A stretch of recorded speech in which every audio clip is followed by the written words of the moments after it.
It's never happened before, and probably never will again. But on February 9th, 2006, ABC sports commentator Al Michaels was traded to NBC for a cartoon character, Oswald the Lucky Rabbit. And so, after nearly 80 years, the Disney studio finally took custody of Walt Disney's long-lost cartoon personality.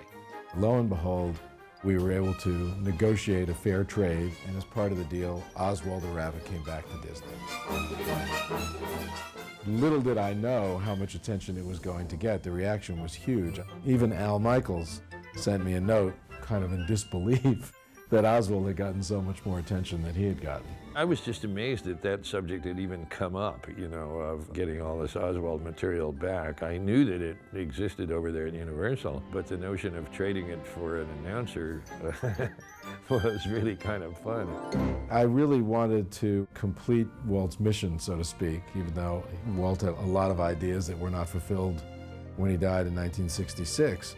But I knew that there was always kind of an empty spot in his heart since Oswald left, and there was something about bringing Oswald back that seemed right, kind of bringing Oswald back to his rightful place.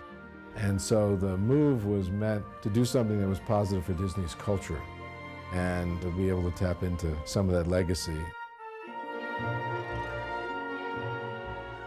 During the 1920s, a group of young animators in Hollywood, California, were navigating their way through uncharted waters in the animation business. The early Walt Disney Studio was headed by 25-year-old Walt Disney, his brother Roy Disney, and chief animator Ub Iwerks. The passion that Walt and Ub shared for the art of animation was unbridled. I think they were both awed by the animation art that they saw when they were young kids, when they were teenagers, and went and saw these very early attempts at cartoons. And they were both artistic, both artists, and this could be really fun. They were just a really teeny-weeny little group of people, My dad, of course, was in the other office trying to find the money for these guys to work with. But certainly Walt and Ub and a very few other people must have been a really tight little group that was having a lot of fun doing what they were doing. Their first successful series, the Alice comedies, placed a live-action girl in a cartoon environment. The pioneering series ran 3 years and spanned 23 cartoons. But by 1927, increasing costs and technical restrictions prompted Walt and his brother Roy to seek out new creative opportunities. Disney, through his distributor, got a contract at Universal, and Universal wanted a new character to replace Alice and Julius, the cartoon characters that had brought Disney to Universal's attention. Disney, wanting to go into a new direction, simply wanted to eliminate the live-action components altogether that had defined Alice and go for an all-animated look. It became a collaboration between Disney and Iwerks to come up with a new character, and the result was Oswald the Lucky Rabbit. Universal's chairman Carl Laemmle and production head P.D. Cochran enlisted Walt and his staff to make 26 cartoons that would star a rabbit. This irascible, mischievous, and fun-loving rabbit, soon named Oswald, hit movie screens across the country over the next 2 years and rivaled some of the biggest cartoon and live-action stars of the day, including Felix the Cat and Coco the Clown. For 75 years, Disney's version of Oswald has remained virtually unknown to the general public, privy only to a handful of film buffs and historians. I heard about him all my life. He's like Mickey, a little older than me. And even older than Mickey, of course. I've now seen a few Oswalds. To bring them back and to see that much further back into our history, it's really fun to know where you came from in a way.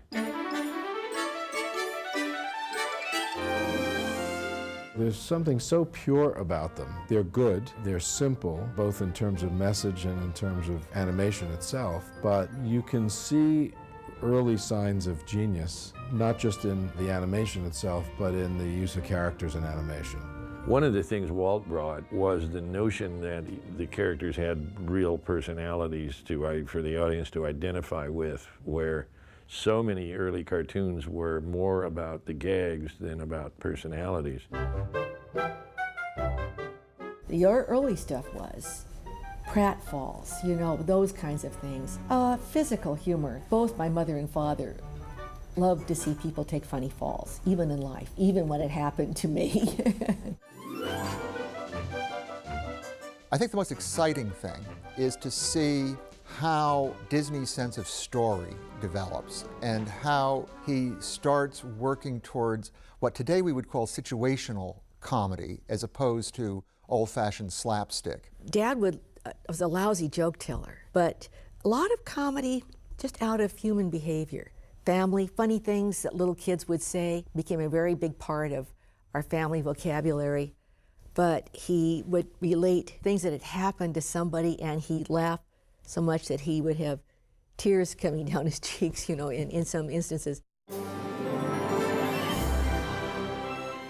Walt and Ub would take animation to places the medium hadn't gone before. Their joint explorations in developing personality gags and a more emboldened graphic style soon put their second cartoon, Trolley Troubles, on the animation map.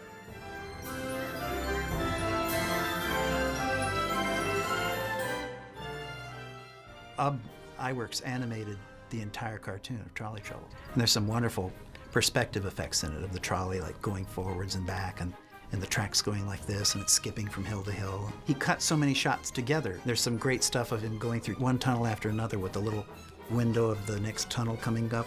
That's very ingenious. Simply done, but it's very effective, because it makes you feel like you're in the trolley car with him. Oswald was patterned very much after Doug Fairbanks, because Fairbanks was very popular in the 20s. And in Oh, What a Night, which is one of the best Oswalds, I think, and I think iWorks animated this sequence, he's fighting off the villain in a sword fight. And every once in a while, he just interrupts his sword play to go in the room where his girlfriend's tied up, and he kisses her and goes back to the sword fight again. And that has a lot of interesting quality. A comic hero, that's what Oswald was. There's a lot of steps forward in pantomime acting. So they were really getting sharp at communicating just with poses and actions, what the characters want and what they're thinking too.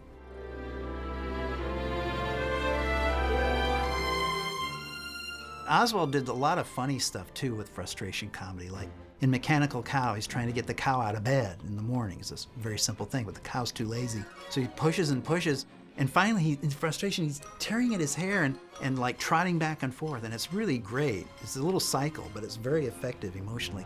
Oswald was always trying to get something to happen, and a lot of times he'd be frustrated.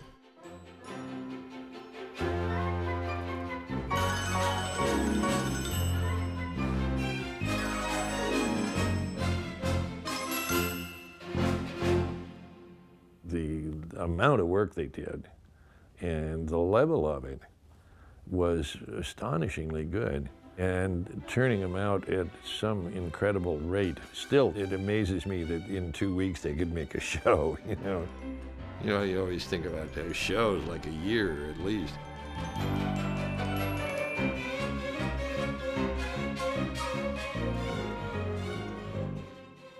Considered by many of his peers to be the top animator of his day, Ub's skills at sheer draftsmanship and speed allowed the Disney studio to complete one full cartoon every 2 weeks, a pace unheard of in today's world.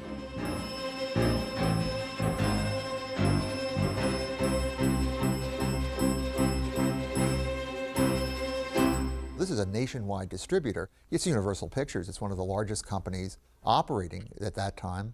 And suddenly, they have a celebrity on their hands. Anything having to do with movies in the 20s is going to give you some fame, but nothing of this dimension. For the first time, Disney's exposed to the world of merchandising with candy and pins and other tie-ins that were actively promoted by Universal. They did a stencil set, which is highly prized today, goes for many $1,000s. And there was a chocolate bar, an Oswald chocolate bar. I bet you can't find any of those that haven't melted by now. Universal pushed Oswald onto the world stage. He was embraced by audiences around the globe and drew the admiration of key New York animators when he made his debut at the famed Colony Theater on Broadway. The budget for the Oswalds was significantly greater than the budgets for the Alices. I think it was something like $22.50 a cartoon which would have been a handsome fee for someone who hadn't been established as Coco the Clown or Felix had become. Their whole philosophy was, you know, it's 5 minutes of entertainment and 5 minutes of laughs and fun and jokes and nothing else. That's what they were there for, to make people laugh and have a little fun for a few minutes.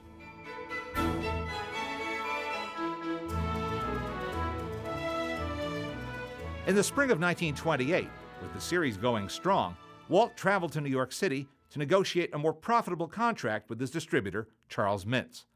What Walt never expected was the underhanded deal that Mintz had in store for him.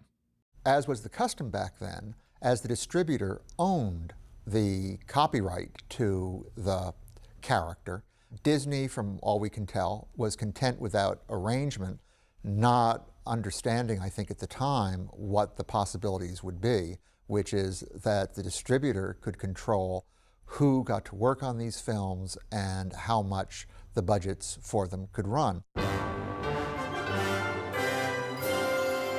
Charles Mintz demanded that Walt take a 20% budget cut for the series and reminded Disney that he owned the character, and revealed that he had already signed Disney's current employees to a new contract behind Walt's back. The only animator who didn't sign was Ub Iwerks. Shocked at this revelation, Disney refused the demand and quit. He boarded the train, now without a character or staff. But the long ride home was the road to a new future. Well, of course, the legend is that Walt was back in New York when he found out he'd lost Oswald, and on the train on the way home there was a mouse or something, and he said, well, I've got an idea for a new character. Over the next 2 weeks, animating at a record speed of up to 700 drawings a day, Ub Iwerks worked in secret to give life to a new character, Mickey Mouse, with features and actions much inspired by Oswald the Lucky Rabbit. You can kind of look at Mickey and say that's Oswald with round ears, and kind of doing a lot of the same things, although I think Mickey took on a little bit more of a personality than Oswald had. Oswald was a little more just a character to play gags off of, and Mickey had sort of his own volition a little more. But there's a very definite relationship between the two of them, and the style they're drawn in, and of course we know who was drawing them, and it was the same guy, and so it figured that the style would be similar. As of February 2006, Oswald the Lucky Rabbit is back home where he belongs, at Disney. And after nearly 80 years, Oswald will enjoy his reintroduction to animators and audiences around the world. Everybody was so excited about it, and it shows a real pride in the company and for all that are a part of it, and every Disney fan.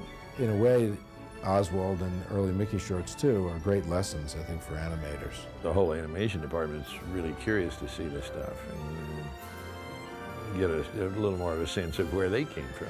To bring them back and to see that much further back into our history, it's really fun to add all that historical material back to our own company and our own heritage.